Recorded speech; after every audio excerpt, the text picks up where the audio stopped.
Tumabi ka muna dyan, maghanap. May dadaan dyan mamaya. Nakaka-traffic ka oh. Ito lang traffic. Ang dami na hassle oh. Ay naku, takot lang.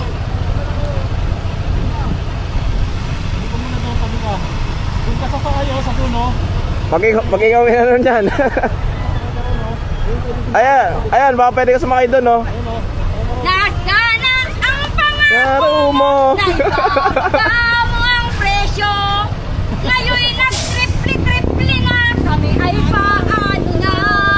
Dating galunggong na mura, ngayon'y 350 na. Nasana ang pangako mo. 20 pesos na bigas mo. Itawin mo muna doon. Tatang na lang. Wala nga. Saan pa aabot sa aming lalamunan? Boss, di makakaalis yan. BBM, sinong di mawiwili sa pangako mong murang-murang bili. Bahala ka dyan. Ayaw umalis. Pain nyo na lang. Wala nga eh. Hanap tayo ng ano. Anong ano to? Lugar to? Lopez. Dito sa Lopez may